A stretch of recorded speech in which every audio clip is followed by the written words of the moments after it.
Vadakara coconut farmers producer company ലിമിറ്റഡിന്റെ extraordinary general body യോഗം 23 ഉച്ചയ്ക്ക് 3 Memunda higher secondary school indoor സ്റ്റേഡിയത്തിൽ നടത്തുമെന്ന് Vadakara coconut farmers producer company സംരക്ഷണ സമിതി അംഗങ്ങൾ വടകരയിൽ വാർത്താ സമ്മേളനത്തിൽ അറിയിച്ചു.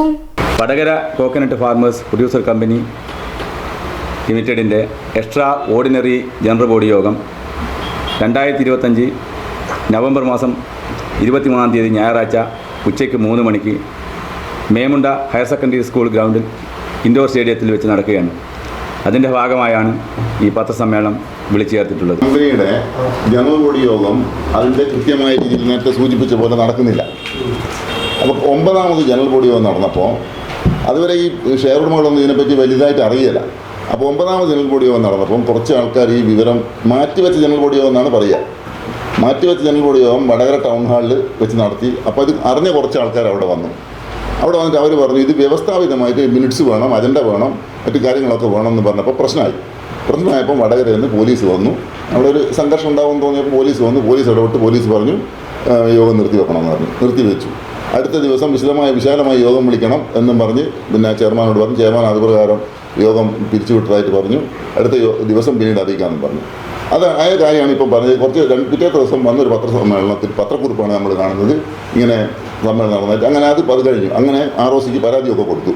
വീണ്ടും കാലങ്ങൾ പോയി. കാരണം ഷെയർ ഉടമകൾക്കൊന്നും ഇതിനെ കൺസോൾട്ടേറ്റ് ചെയ്ത് നീങ്ങാനുള്ള ഒരു സാഹചര്യവും അങ്ങനെ ഇതൊക്കെ ഉള്ളതുകൊണ്ട് അങ്ങനെ ഇതാക്കാറില്ല. അടുത്ത യോഗം കഴിഞ്ഞ 10ാമത്തെ ജനറൽ ബോഡി യോഗം വന്നു. ഒരു കൊല്ലം കഴിഞ്ഞ് ഒരു 9 മാസം 10 മാസം കഴിഞ്ഞപ്പോഴാണ് അടുത്ത യോഗം വരുന്നത്. അടുത്ത യോഗം വന്നപ്പോൾ കുറച്ചും കൂടി ഷെയർ ഉടമകൾ ഈ കാര്യങ്ങളെ പറ്റിയൊക്കെ ബോധവാന്മാരായി. അവരെല്ലാവരും യോഗത്തിനെത്തിയപ്പോൾ ഇവർക്ക് മനസ്സിലായി ഇത് ഇവിടെ പ്രശ്നമായിരിക്കുമെന്ന് എല്ലാവരും അറിഞ്ഞു എന്ന് പറഞ്ഞപ്പോൾ ഇവരെന്ത് ചെയ്തു, ഒരു പോലീസ് പ്രൊട്ടക്ഷൻ എങ്ങനെ സംഘടിപ്പിച്ചു എന്നുള്ള അറിയില്ല. അവർ 100 പോലീസ് വന്നിട്ടാണ് അന്ന് അവിടെ ഈ യോഗം നടത്തിയത്. പോലീസ് ഒരാളെയും പിന്നെ അങ്ങോട്ട് ശബ്ദിക്കാൻ അനുവദിക്കാതെ വളരെ കർശനമായ നിയന്ത്രണത്തോടുകൂടി യോഗം ഒരു ചടങ്ങാക്കി നടത്തി ഇവർ പോയി. ഒരു ചടങ്ങ് എന്നുള്ള രീതിയിൽ ജനറൽ ബോഡി യോഗമാണ് നടക്കുന്നത്. പ്രത്യേകം മനസ്സിലാക്കേണ്ടത് നിങ്ങൾ. ജനറൽ ബോഡി യോഗം നടത്തിയത് ഒരു ചടങ്ങ് പോലെയാക്കി പോയി. അന്നത്തെ ഒരു ചെറിയ തമാശ കൂടി പറയാം. അന്ന് വടകര ടൗൺ ഹാളിന് 3 മണി മുതൽ 8 മണി വരെയുള്ള വാടക 8000 രൂപയാണ് വാടക. അന്ന് അവിടെ വന്ന 465 ആൾക്കാർ 468 ആൾ പങ്കെടുത്തു എന്നാണ് ഇവർ പറയുന്നത്. അവർക്ക് കൊടുത്തത് ഒരു കട്ടൻ ചായയും ഒരു ഉണ്ണിയപ്പവും ഒരു കദളിപ്പഴവും. അടുത്ത ഇതിൻ്റെ പിന്നെ ഓഡിറ്റ് റിപ്പോർട്ട് വന്നപ്പോൾ ആ ജനറൽ ബോഡിയുടെ ചെലവ് 6.25 ലക്ഷം രൂപയാണ്. 6.25 ലക്ഷം രൂപയാണ് അടുത്ത ഓഡിറ്റ് റിപ്പോർട്ടിൽ കമ്പനിക്ക് പിന്നെ ആ ജനറൽ ബോഡി യോഗം നടത്തിയ വകയുള്ള ചെലവ് വരുന്നത്. അപ്പോൾ അത് അന്ന് പോലീസിൻ്റെ കർശന നിയന്ത്രണത്തിലാണ് നമുക്കതൊന്നും ചെയ്യാൻ കഴിഞ്ഞില്ല. ഒന്നും ചെയ്യാനല്ല, അവിടെ വേറെ പ്രശ്നങ്ങളൊന്നും ഉണ്ടായില്ല. അത് കഴിഞ്ഞു. പിന്നെ ആ ജനറൽ ബോഡി കഴിഞ്ഞു. അപ്പോഴാണ് ഈ കർഷകർ ഒരു പ്രത്യേക ബോധത്തിലേക്ക് വരുന്നത്. ഇവരിങ്ങനെ തന്നെ നടത്തി കഴിഞ്ഞാൽ കാലാകാലങ്ങളിലും ഈ പണം മുടക്കിയ ആൾക്കാർ വെറും നോക്കുകുത്തികളാവും. അങ്ങനെ നടന്നാൽ പറ്റില്ല എന്നുള്ള ഒരു ഉത്തമ വിശ്വാസത്തിലാണ് എല്ലാ ഷെയർ ഉടമകളെയും സമീപിച്ച് നമ്മളെ കമ്പനി പിന്നെ അതിൻ്റെ ഒരു ചെറിയൊരു വിശദീകരണം എന്താ, ഞങ്ങൾ ഇതിനെപ്പറ്റി അറിയുന്ന വിദഗ്ധരോട് ചോദിച്ചപ്പോൾ ഈ കമ്പനിയുടെ ജനറൽ ബോഡി യോഗം വടകര ടൗൺ ഹാളിൽ നടത്താൻ പാടില്ല. ഇവർ ഈ കമ്പനിയുടെ രജിസ്റ്റേർഡ് ഓഫീസ് എവിടെയാണോ അത് നിൽക്കുന്ന പഞ്ചായത്തിൽ അവിടെയാണ് സൗകര്യപ്രദമായ സ്ഥലത്ത് നടത്തേണ്ടത്. തന്നെയല്ല 8000 ഷെയർ ഉടമകൾ 7998 ഷെയർ ഉടമകളുണ്ട്. ഇത്രയും ആൾക്കാർ ഇപ്പോൾ ഒരു ജനറൽ ബോഡി യോഗം നടക്കുകയാണ്. ഈ എല്ലാ ആൾക്കാരും വന്നാൽ എന്താ ചെയ്യുക? ജനറൽ ബോഡി യോഗം അനൗൺസ് ചെയ്താൽ എല്ലാ ഷെയർ ഉടമകളും വരികയാണെങ്കിൽ അവരെ അക്കോമഡേറ്റ് ചെയ്യാൻ പറ്റുന്ന ഒരു സംവിധാനത്തിൽ വേണം ഈ യോഗം നടത്താനായിട്ട്. അതാത് പഞ്ചായത്തിൽ വേണം എന്നാണ് വിദഗ്ധർ പറഞ്ഞത്. എൻ്റെ അതിനെപ്പറ്റി വലിയ ബോധ്യമില്ല, വിദഗ്ധർ പറഞ്ഞറിവാണ്. അങ്ങനെ തന്നെയല്ല ജനറൽ ബോഡി യോഗം നടത്തുമ്പോൾ ഇവർ സാധാരണ ചെയ്യുന്ന എന്താണെന്നാണ്, ജനറൽ ബോഡി യോഗം നേരത്തെ ഏതെങ്കിലും ഒരു അത്ര പ്രചരണമില്ലാത്ത ഏതെങ്കിലും പത്രത്തിൻ്റെ ഒരു മൂലയിൽ അനൗൺസ് ചെയ്യും. അന്ന് ഇവർക്ക് വേണ്ടപ്പെട്ട കുറച്ച് ആൾക്കാരോട് നേരിട്ടും പറയും. അങ്ങനെ ആദ്യത്തെ ജനറൽ ബോഡിയിൽ ഒരു 10-50 പേര് വരും. അപ്പോൾ ജനറൽ ബോഡി കോറം തികയില്ല. 8000 കർഷകരുടെ കോറം തികയണമെങ്കിൽ 2500 അടുത്ത് കർഷകർ വേണമല്ലോ. അത് കോറം തികയില്ല. അപ്പോൾ എന്ത് ചെയ്യും? അഡ്ജേൺ ചെയ്യും. മാറ്റിവെച്ച ജനറൽ ബോഡി യോഗം അതാണ് പിന്നീട് വിളിക്കുന്നത്. അത് ഈ ടൗൺ ഹാൾ പോലെ എവിടെയെങ്കിലും വിളിച്ചാൽ അന്ന് എത്തുന്ന ആൾക്കാർ 10 ആളാണെങ്കിൽ 10 ആൾ എത്തിയാൽ അത് കോറമാണ്. നിങ്ങൾക്ക് അറിയാലോ ഒരു ജനറൽ ബോഡിയുടെ സ്വഭാവം എന്താണെന്നുള്ളത്. എത്ര അംഗസംഖ്യ കുറഞ്ഞാലും അത് കോറമായിട്ട് അംഗീകരിക്കും. അങ്ങനെ അത് ഇവരെ കുറച്ച് ആൾക്കാരെ അവിടെ ഇരുത്തിച്ച് കാര്യങ്ങൾ നടത്തി അങ്ങോട്ട് പോകുകയാണ്.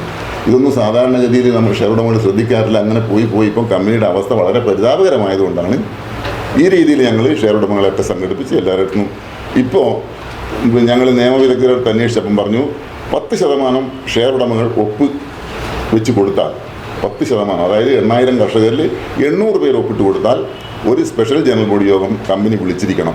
കമ്പനിയിലെ ഇപ്പോഴത്തെ ഭരണാധികാരികൾ 10% ആൾക്കാർ ഒപ്പിട്ട് കൊടുത്താൽ അവരെ ജനറൽ ബോഡി നടന്നാൽ പോലും ഒരു 10% ആൾക്കാർ ഒപ്പിട്ട് വീണ്ടും ആവശ്യപ്പെട്ട് കഴിഞ്ഞാൽ ഒരു സ്പെഷ്യൽ, അതിനാണ് എക്സ്ട്രാ ഓർഡിനറി ജനറൽ ബോഡി യോഗം എന്ന് പറയുന്നത്. അത് വിളിക്കണം എന്നാണ് നിയമം. അപ്പോൾ ഞങ്ങൾ അത് മനസ്സിലാക്കിയതിന് ശേഷം ഞങ്ങൾ ഷെയർ ഉടമകളെ സമീപിച്ചു. 4164 ഷെയർ ഉടമകളെ കൊണ്ട് ഒപ്പിടുവിച്ചിട്ട് ഒരു മെമ്മോറാണ്ടം തയ്യാറാക്കി കമ്പനി ചെയർമാനും നിലവിലുള്ള കമ്പനി ഡയറക്ടർമാർക്കും അയച്ചു കൊടുത്തു. അതായത് ഒരു ജനറൽ ബോഡി യോഗം നിങ്ങൾ വിളിക്കണം സ്പെഷ്യലായിട്ടെന്ന്. അങ്ങനെ ഒരു ലെറ്റർ നമ്മൾ അവർക്ക് അയച്ചു കൊടുത്തു കഴിഞ്ഞാൽ 45 ദിവസമാണ് അതിൻ്റെ സമയപരിധി. വിത്തിൻ 45 ഡേയ്സ് അവരത് വിളിച്ചിരിക്കണം എന്നാണ് അതിൻ്റെ കമ്പനി ചട്ടം പറയുന്നത്. അങ്ങനെ ആ 45 ദിവസത്തിനകം അവർ വിളിക്കുന്നില്ല എങ്കിൽ ഈ നോട്ടീസ് കൊടുത്ത ആൾക്കാർക്ക് അവരുടേതായ രീതിയിൽ ജനറൽ ബോഡി യോഗം വിളിക്കാം. ആ ജനറൽ ബോഡി യോഗത്തിലെടുക്കുന്ന തീരുമാനം കമ്പനിയുടെ നിയമപരമായ തീരുമാനമായി അംഗീകരിക്കപ്പെടും. അതിനു വേണ്ടിയാണ് ഞങ്ങളിപ്പോൾ ഈ ജനറൽ ബോഡി യോഗത്തിന് തയ്യാറെടുത്തത്. അപ്പം ഞങ്ങൾ കഴിഞ്ഞ എന്താണ് നമ്മളിത് നോട്ടീസ് അയച്ചത്, അതായത് കമ്പനി ആക്ട് 2013 സെക്ഷൻ 100 പ്രകാരമാണ് നമ്മൾ ഈ എക്സ്ട്രാ ഓർഡിനറി ജനറൽ ബോഡി യോഗത്തിന് നിർദ്ദേശിച്ചത്. 2013 കമ്പനി ആക്ട് 2013 സെക്ഷൻ 100 പ്രകാരം. ആ സെക്ഷനിൽ പറയുന്നത് മൊത്തം ഷെയർ ഹോൾഡറിൽ 10% ഷെയർ ഹോൾഡർമാർ ഒപ്പിട്ടാൽ കമ്പനിയിലേക്ക് എല്ലാ ഡയറക്ടർമാർക്കും ഈ നോട്ടീസ് കൊടുത്തിട്ടുണ്ടെങ്കിൽ അടുത്ത 45 ദിവസത്തിനുള്ളിൽ ജനറൽ ബോഡി വിളിച്ചിരിക്കണമെന്നാണ്. അതായത് കമ്പനി ഇന്നുള്ള ഡയറക്ടർമാർ വിളിച്ചിരിക്കണം. അതിൻ്റെ കാലാവധി എന്ന് പറയുന്നത് 31 ദിവസമാണ്. 45 ദിവസമാണ് ടോട്ടൽ. അതിൽ 14 ദിവസമാണ് നമ്മളെ നോട്ടീസ് പീരീഡ്.